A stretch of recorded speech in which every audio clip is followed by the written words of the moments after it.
hello.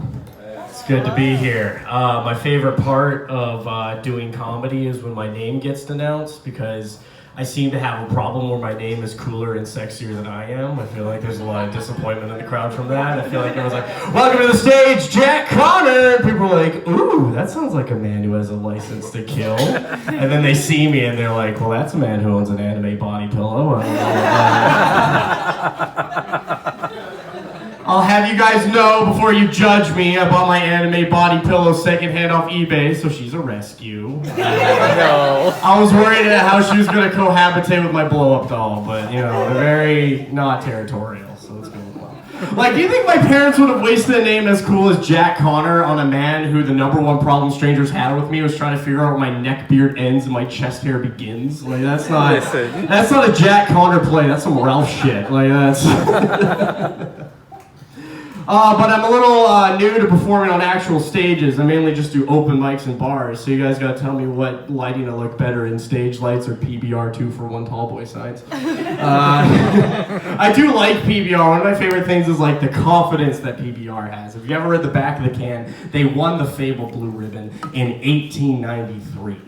How did you lose a beverage competition in 1893? I want to know the other contestants. Was the guy like, and in first place, Pabst Blue Ribbon, and in second place, cholera-free water. It must have been fantastic.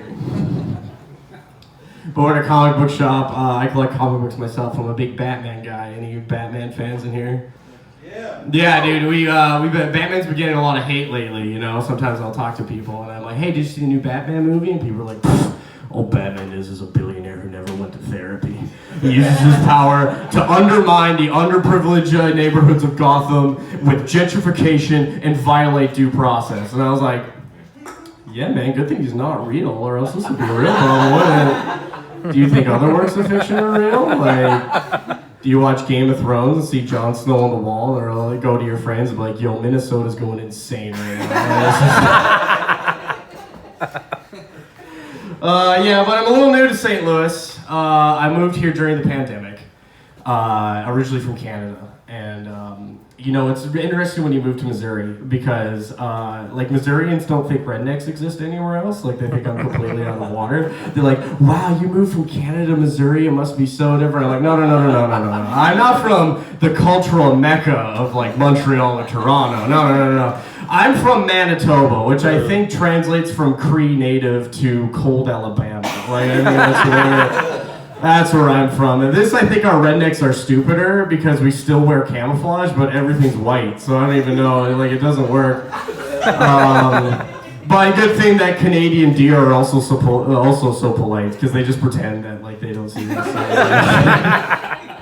It's very nice of them, you know. But, you know, it's weird, because it's like, my parents are all from small towns, so they don't really get, like, a lockdown, you know? So when I first moved, they're like, what have you seen in St. Louis? It must be so cool. And I'm like, what have I seen in St. Louis? You know, the dark reaches of my soul? Like, I don't know. Haven't been able to leave this 23-square-foot apartment. Like, I don't know. What do you want me to tell you? I was trying to, like, motivate myself, you know? So I was looking up those, like, self-help websites and stuff, but they definitely need an updating, you know, post-pandemic, because it doesn't work, because it's like, all right, well, how about as a step, you eat healthier meals? And I'm like, I gotta eat more meals with pants on before we get them healthier, dude. Like, I think the first step is make sure the best pair of underwear I have isn't the pair I found in my apartment complex dryer, like, just randomly. It's not even mine.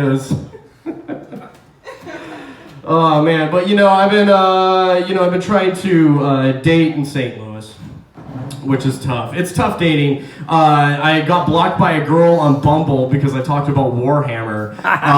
If you think that's the most embarrassing thing that's ever happened to me, it's not. I used to do improv, so we've have had upgrades for that. Oh, no. And then my parents, you know, they're like, well, why don't you get, you know, your friends to introduce you to a girl? And I'm just like, I don't know what era you grew up in where friend groups support you, but that's not what happens anymore. My group of friends came up to me and was like, Jack, you just need to date a weird girl. That's who you gotta date. You gotta date a weird girl. Like, what the hell does that mean? And they're gonna introduce me to somebody that's like, so Jack, this is Elizabeth. She's working on her master's in accounting, and at 7 p.m., she'll think she's a horse. Watch me. I'm so thirsty. I'm just gonna be like, I mean, I got a yard. Like, it's fine. She'll roam free. But it also, problem is like the type of woman that I'm attracted to, which I think, is a problem. I don't know if it's all the pro wrestling I watched when I was a kid, but I really like a tall, muscular gal, which, you're attracted to different things because of that. It really made the middle school locker room awkward. Everyone's saying around, I meant like when I was in middle school, not present day me. In a middle school locker room. Should probably clarify that before we also have a Matt Gates joke written about us. So they, it's like, man, I like a girl with a big ass. Hey, what do you like? Oh, I like a girl with nice tits. Jack, what do you like? Back. Like it's just like a back muscle. That's really. Why are you telling the school counselor? I don't think that's a problem. Like when you're attracted to muscles as a girl, it's like normal. When you're attracted to muscles as a guy, you sound like a fucking serial killer. Like it's like, damn, that girl's bad, isn't that right, Jack? I'm like, yeah, she's got some nice hamstrings, and they're like, what the fuck? Oh man, but people, they get too confident on first dates nowadays, I feel like. Like I went on a first date with a gal a couple months ago, and then right off the bat she told me she had a breeding kink. And I was like, what's that? And she was like, it's when I like a man to finish inside me. And I'm just like, that's not a kink. Like that's what you're supposed to do. Like that's the textbook definition of what sex is, Like, who else had a breeding kink? Your Presbyterian great-grandmother. Why do you think you have 13 uncles? Like, how do you think that happened?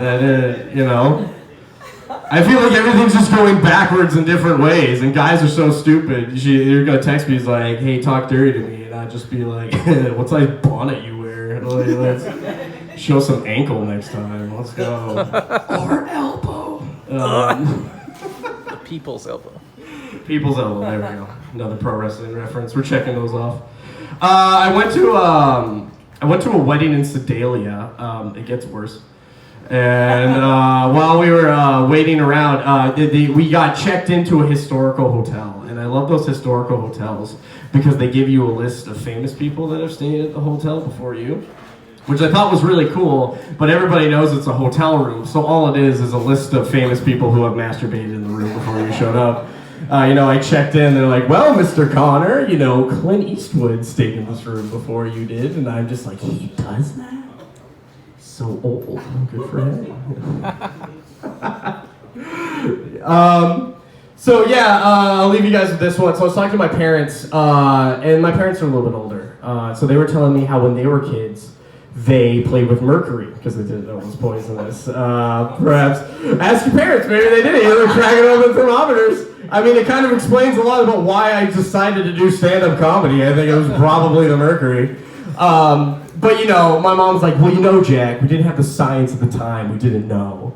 And it made me thought about when I'm 65, what are they going to find out? It's going to be something stupid, right? Like my grandkids are going to come up to me. They're going to be like, Grandpa Jack, you drank Mountain Dew? I was like, yeah, I did. I did quite a bit. And they're like, so let me get this straight. You poured something in a glass, noticed it was neon yellow, and decided that should be in your body? And I just have to use the same excuse. Science has come a long way. The commercials are going to be different. The commercial now is that if you worked on a naval vessel in the year 1943, you may have been exposed to asbestos and have mesothelioma and have a cash compensation. Mine are going to be like, if you worked at a Target in the year 2020 at the Power 3 to 3 p.m. shift, you drank a beverage flavored Rainbow Unicorn, you may be entitled to a new stomach. And my grandkid's going to be like, you can't be serious, you drank the Rainbow Unicorn. And I was like, listen, how else do you wash down a Tide Pod? I don't know what to tell you guys. All right, guys, that's my time. Thank you.